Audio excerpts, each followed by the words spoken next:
Start topic secondary growth, द्वितीयक वृद्धि। और नेक्स्ट इसका एक और टॉपिक है अपना spring wood and autumn wood, बसंत दारू और शरद दारू। इसको हम बसंत कास्ट भी बोलते हैं और शरद कास्ट भी बोलते हैं। और this topic belong to previous lesson anatomy of flowering plants. हमारा वही चल रहा है anatomy of flowering plants chapter 6। और इसी में हम कैम्बियम कैसे फॉर्म होता है, एनुअल रिंग्स वगैरह सब इसी के अंतर्गत पढ़ेंगे। सबसे पहले we have discuss secondary growth. Secondary growth क्या है ये देखेंगे।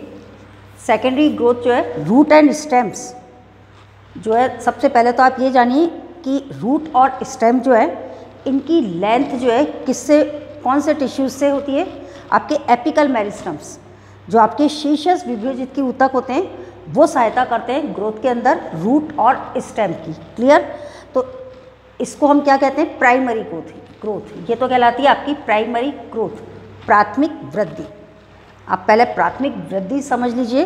Firstly you have understood primary growth, now next understood secondary growth. तो प्राथमिक, आपके जो प्राथमिक ग्रोथ है, प्राइमरी ग्रोथ जो है वो तो क्या होती है, आपके जो एपिकल मेरिस्टम्स होते हैं, शीर्षस्थ विभ्योजित की जो टिश्यूज़ होते हैं वो लेंथ में आपके ग्रोथ कराते हैं, तो उसको तो हम बोलते हैं प्राइमरी ग्रोथ।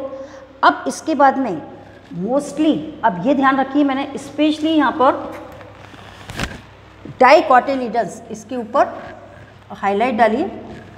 आपके मोनोकोटिलीडन्स में नहीं होता सेकेंडरी ग्रोथ। मोस्टली ये सेकेंडरी ग्रोथ किसके अंदर होती है, डाइकोटिलीडन्स में।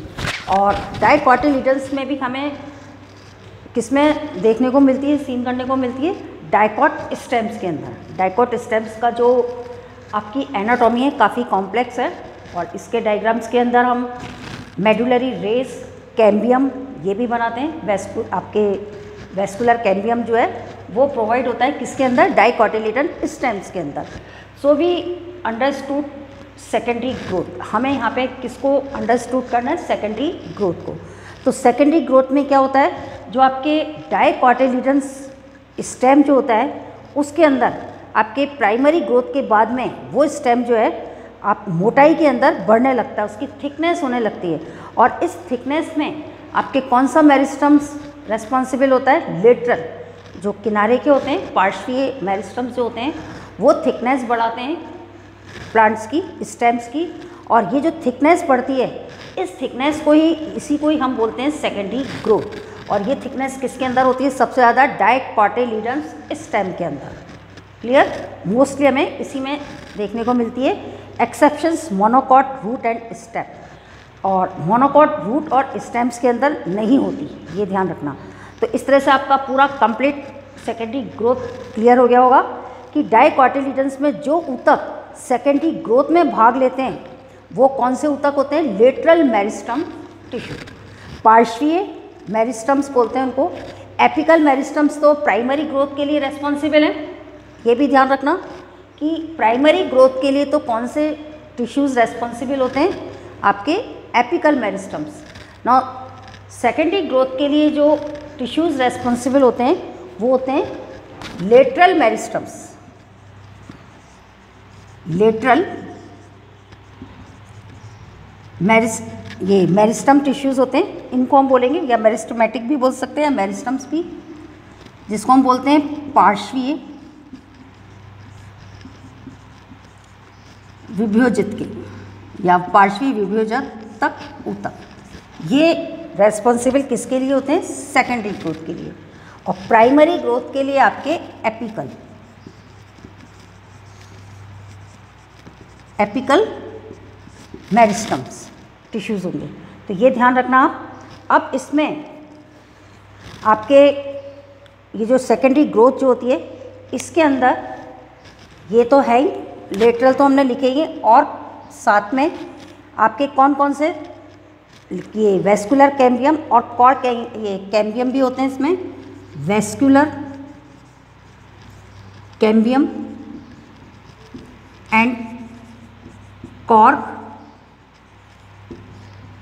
कैम्बियम, ये भी फॉर्मेट होते हैं, ये भी बनते हैं, मतलब इनको भी इसी के अंदर हम लेते हैं सेकेंडरी ग्रोथ के अंदर आपके प्राइमरी ग्रोथ में वेस्कुलर कैम्बियम और ये कॉर कैम्बियम का कोई भी रोल नहीं है। तो ये कैसे होता है, सबसे पहले हम ये वेस्कुलर कैम्बियम को अंडरस्टूड कर लें कि वेस्कुलर कैम्बियम क्या होता है। वेस्कुलर कैम्बियम जो है कैसे फॉर्मेट होता है। वेस्कुलर कैम्बियम जो है आपके मेरिस्टेमेटिक्स जो टिश्यूज़ होते हैं उनकी लेयर इसमें रेस्पॉन्सिबल होती है, और ये क्या करती है, कटिंग ऑफ, किसकी कटिंग करती है, कटिंग ऑफ वेस्कुलर टिश्यू। और do you know vascular tissue, vascular tissue is known as xylem phloem.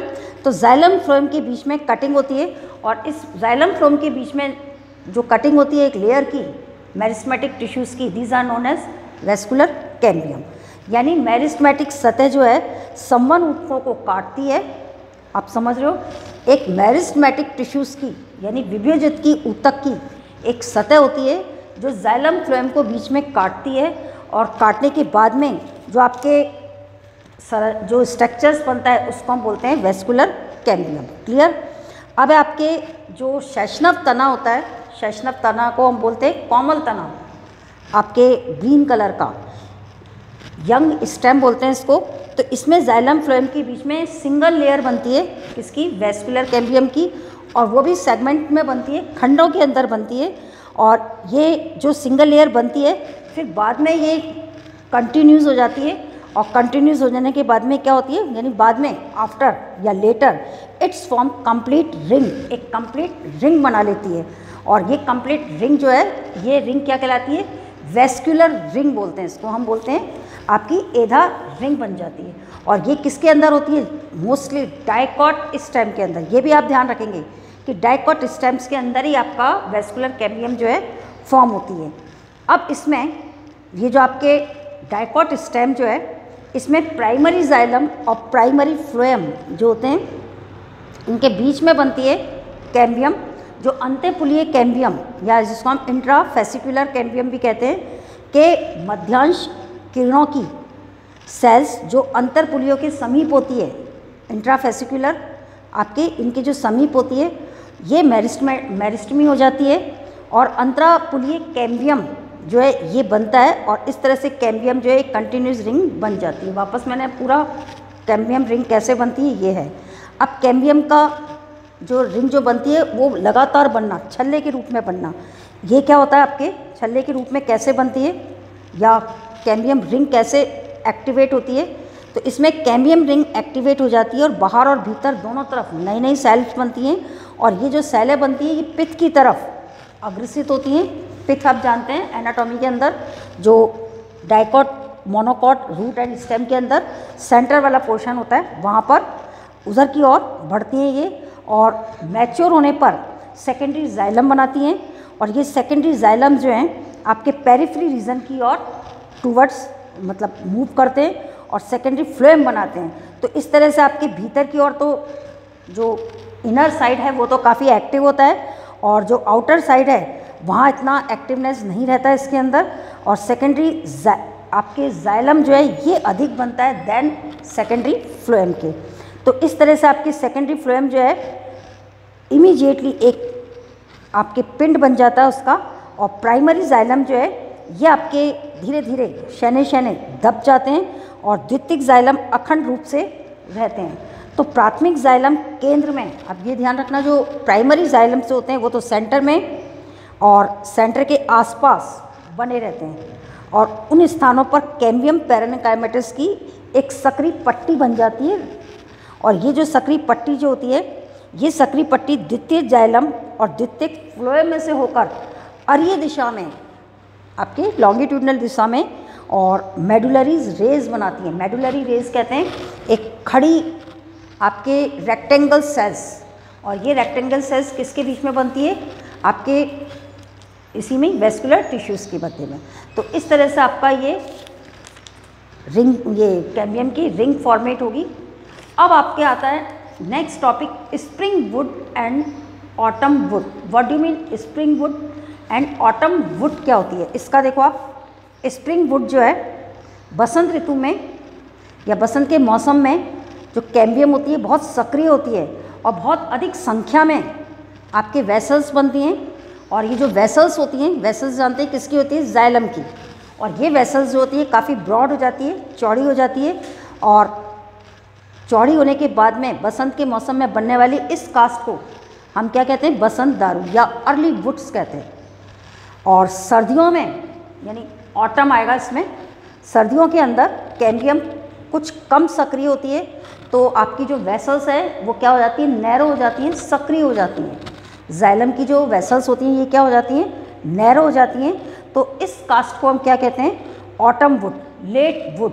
ये आपका क्या कहलाएगा, लेट वुड। आप इसको एक बार इंग्लिश में और देख लो। स्प्रिंग वुड, सबसे पहले spring wood is lighter in colour, light colour की होती है। इट हैज़ लोअर डेंसिटी, इसकी डेंसिटी जो होती है लोअर होती है, कम होती है।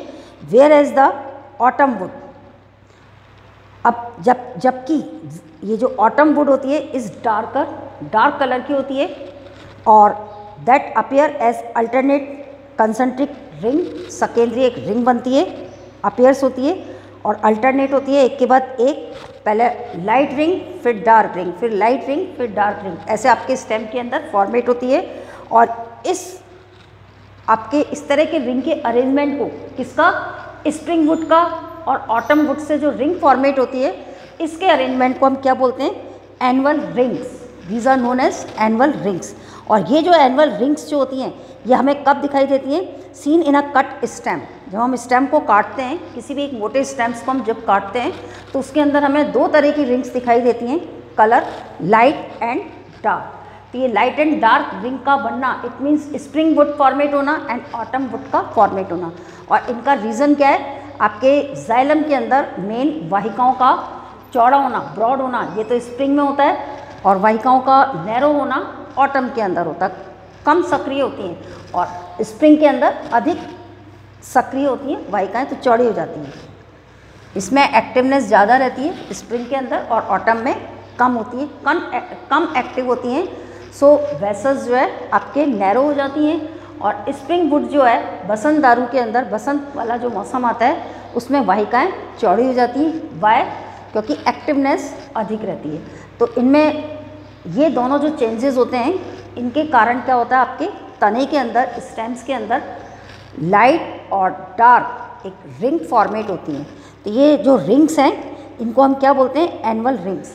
अब देखिए बसंत दारू, मैंने वापस इसको एक बार रिपीट कर रही हूँ, बसंत दारू तो हल्का और कम घनत्व वाला होता है, और शरद दारू जो होता है, ऑटम वुड जो होता है, ये आपके गहरे रंग का और अधिक घनत्व वाला होता है। तो इस प्रकार इन दोनों कास्ट में, इन दोनों कास्ट से एकांतर यानी अल्टरनेट सकेंद्रीय वलय आपके कंसंट्रिक रिंग्स बनती हैं, जिन्हें हम बोलते हैं एनुअल रिंग्स, वार्षिक वलय। और इन वार्षिक वलयों को गिन करके ही हम वृक्षों का अनुमान लगाते हैं कि वृक्ष जो है कितनी आयु का है। ये रिंग अगर हम गिन लेंगे ना तो वृक्ष के एज का पता पड़ता है कि कितना पुराना वृक्ष है। तो इस तरह से आपका स्प्रिंग और ऑटम वुड है। और इसमें डिफरेंस भी आता है क्वेश्चन आपके कि right the difference in between spring wood and autumn would. और लास्ट इसी में एक और आ रहा है, hard would and shape would. मैंने यहाँ लिखा नहीं है। हार्ड वुड तो होता है अंत्यकास्ट, HEART, हार्ड वुड, एंड एक और है सेप वुड। ये क्या है, ये भी आपकी एक शॉर्ट टॉपिक है, शॉर्ट क्वेश्चन ही प्रोवाइड कराते हैं।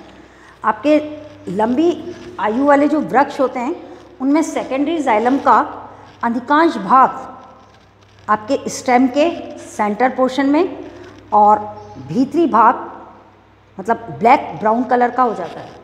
ध्यान रखना, अंत्यकास्ट का बता रही हूँ मैं आपको सबसे पहले।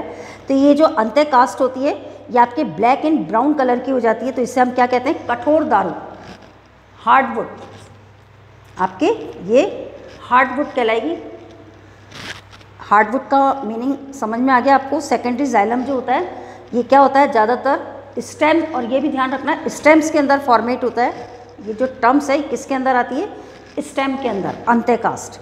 तो अंत्यकास्ट क्या होता है, तने का जो केंद्रीय भाग होता है इसमें सेकेंडरी जाइलम जो है विशेषतः मतलब मर्ज हो जाता है और होने के बाद में ये ब्लैक एंड ब्राउन कलर का हो जाता है। तो ये कहलाता है अंत्यकास्ट या कठोर आपके दारू। और इसमें बहुत से कार्मिक यौगिक होते हैं। अब बहुत से कार्बनिक यौगिक में नाम बता दूं मैं आपको, टैनिन, रेजिन, तेल, ऑयल यानी गोंद, और आपके कुछ एरोमेटिक ये मैटर भी होते हैं, खुशबूदार पदार्थ भी होते हैं। ये सारे पदार्थ जो होते हैं किसके अंदर होते हैं? अंतःकाष्ठ के अंदर। तो इस तरह से ये काष्ठ जो है कठोर और चिरस्थायी होती है।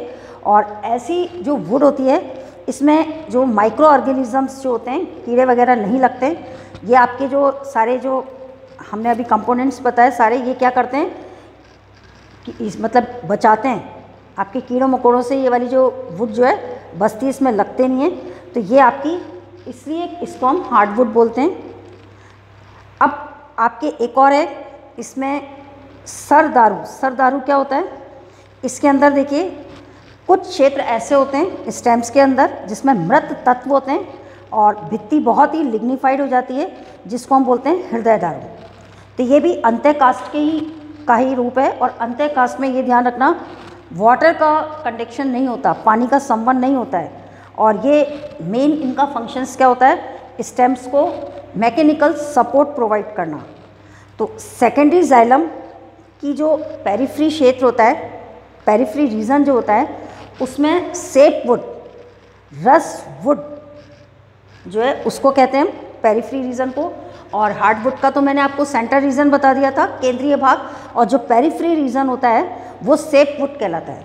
आपके सेंटर वुड के अंदर जो आपके सेकेंडरी जाइलम मर्ज होता है वो तो क्या फॉर्म करता है?